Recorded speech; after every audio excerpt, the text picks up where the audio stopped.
859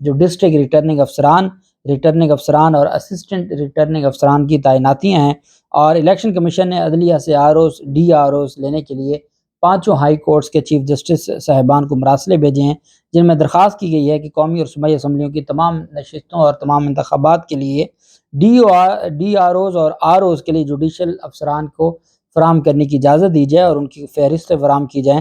chief election commissioner کی back door کوششوں کی وجہ سے عدلیہ آر اوز کے لیے جوڈیشل افسران کی فراہمی پر رضامندی ظاہر کر چکی ہے، اور حتمی فیصلہ چند روز میں چیف جسٹس صاحبان کریں گے۔ الیکشن کمیشن کی درخواست کی منظوری کے بعد جوڈیشل افسران فراہم کیے جائیں گے اور الیکشن کمیشن 859 آر اوز تعینات کرے گا، جس کے بعد باضابطہ انتخابات کا جو بگل ہے وہ بج جائے گا۔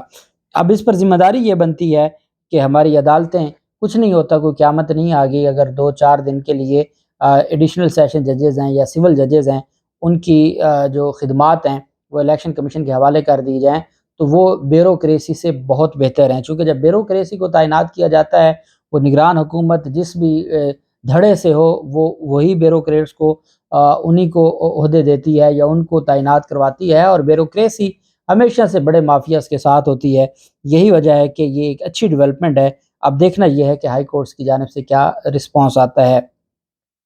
دوسری جانب توشہ خانہ جو کیس ہے، عمران خان کی جو اپیل تھی نگرانی، جس کو ہم چونکہ کرمنل لاء میں صرف فائنل جو فیصلہ ہوتا ہے اس کے خلاف اپیل ہوتی ہے، باقی جو انٹرم آرڈرز ہوتے ہیں ان کے خلاف ریویژن ہوتی ہے، نگرانی ہوتی ہے، تو وہ نگرانی جو فائل کی گئی تھی اس آرڈر کے خلاف، توشہ خانہ جو فوجداری استغاثہ ہے اس کے قابل سماعت ہونے کے خلاف، اس پر عدالت میں جو چیف جسٹس عامر فاروق صاحب نے پورا ہفتہ ٹائم دیا، پورا ہفتہ وہ خود تشریف نہ لائے، وہ مبینہ طور پر بیمار تھے، رجسٹرار صاحب نے پورا ہفتہ کیس کسی اور عدالت میں نہ لگایا، اور جج ہمایوں دلاور کو پورا ہفتہ دیا گیا، لیکن اس میں سے کچھ نہ نکلا۔ الٹیمیٹ جو معاملات ہیں وہ کسی اور طرف چلے گئے، الیکشن کمیشن کو نظر آ گیا ان کا کیس کمزور ہے، الیکشن کمیشن نے مزید 5 گواہان کی ایویڈنس کے لیے رجوع کیا اور عدالت میں درخواست دائر کی، اس میں پھر ابھی بحث ہونی ہے اور یہ سارا سلسلہ آگے چلنا ہے۔ الیکشن کمیشن کو پتہ چل گیا کہ اب ہمارا کیس بہت کمزور ہے اور ہمیں 5 مزید گواہان کو عدالت کے سامنے پیش کرنا ہوگا، اور اس سٹیج پر وہ پیش کر سکتے ہیں یا نہیں کر سکتے یہ ایک الگ ایشو ہے۔ 8 جولائی کا فیصلہ ہے، 8 جولائی کے فیصلے کو چیلنج کیا گیا ہے، اور 17 جولائی کو وہ کیس سماعت کے لیے مقرر کیا گیا ہے عامر فاروق صاحب کی عدالت میں۔ اب آپ اندازہ لگا لیں کہ 10 دن ہو گئے، 10 دن بعد ایک سٹے اپلیکیشن پر بحث ہوگی، اور چونکہ الٹیمیٹ اس کے اوپر جو سٹے اپلیکیشن ہے اس پر سٹے آرڈر ہو جانا ہے، ہر صورت میں ہو جانا ہے، تو اسی وجہ سے انہوں نے سارے معاملے کو 1 ہفتہ 10 دن دیے کہ جج ہمایوں دلاور صاحب آئین اور قانون کے مطابق کچھ کریں گے، لیکن کچھ نہ ہوا۔ Law and justice commission of Pakistan کے زیر اہتمام آبادی اور وسائل کے عنوان سے جو کانفرنس تھی، اس میں آج اختتامی گفتگو فرمائی ہے چیف جسٹس آف پاکستان نے۔ انہوں نے کہا کہ ملک کی بہتری کے لیے خواتین کو بااختیار بنانا ہوگا، خواتین کو اپنے بنیادی فیصلے لینے کے لیے آزادی ہونی چاہیے۔ آبادی، بچوں اور خواتین کے حوالے سے کچھ اعترافات کرتا ہوں۔ انہوں نے کہا کانفرنس کا انعقاد جس مقصد کے لیے کیا گیا، اچھی بات یہ ہے کہ حکومت اس سے بخوبی آگاہ ہے، پالیسیز موجود ہیں اور حکومت اس کا شعور رکھتی ہے۔ میں ایک ضعیف العمر پرانے خیالات رکھنے والی شخصیت کا مالک ہوں۔ عدالتیں نہ پالیسیز بناتی ہیں یا نہ قانون بناتی ہیں، عدالتیں قانون اور پالیسیز پر عمل درآمد کرتی ہیں اور اس کے لیے ہدایات جاری کر سکتی ہیں۔ چیف جسٹس عمر عطا بندیال نے کہا کہ میں ہائی کورٹ تو نہیں ہوں، ہائی کورٹس اور ماتحت عدلیہ کے ججز میرے سامنے دائیں اور بائیں بیٹھے ہیں، میں جانتا ہوں ججز کیا محسوس کرتے ہیں۔ تمام ججز قوانین کو سپورٹ کرتے ہیں۔ اعلیٰ تعلیم بنیادی حقوق نہیں، لیکن اسے بنیادی حق کے ساتھ منسلک کیا جا سکتا ہے۔ کانفرنس کی سفارشات معاشرے کی بہبود کے لیے ہیں۔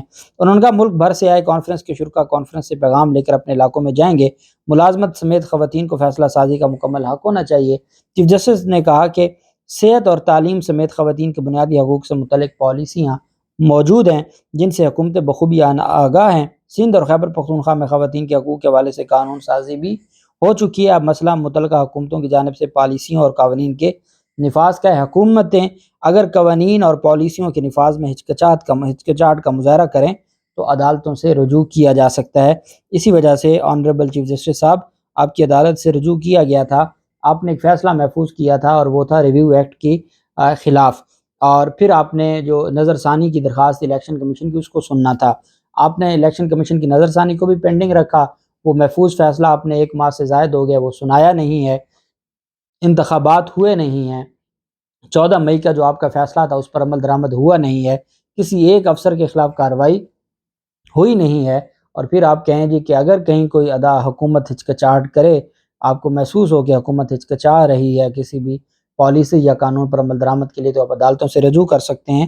آپ نے اپنے کنڈکٹ سے عدالتوں سے اتنا اعتماد لوگوں کا اٹھا دیا ہے کہ لوگ شاید ہی اب عدالتوں سے رجوع کریں. پرویز خٹک کی جانب سے چونکہ پچھلے 24 گھنٹوں سے ایک سٹیٹمنٹ گردش کر رہی تھی کہ عمران خان میرے مقابلے میں الیکشن لڑ لیں تو یہ ہو جائے گا. ساتھ ان کی جانب سے کہا گیا کہ پاکستان تحریک انصاف یا عمران خان 9 مئی میں ملوث تھا فلاں فلاں.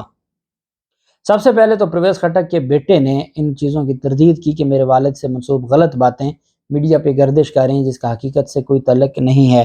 ان کو پتہ ہے کہ عمران خان کی مخالفت کر کے وہ کسی صورت بھی خیبر پختونخوا میں اگر آپ اپنی الگ جماعت بھی بنا لیں تو آپ کچھ نہیں کر سکتے. یہی وجہ ہے کہ ان کی جانب سے پہلے تردید آئی.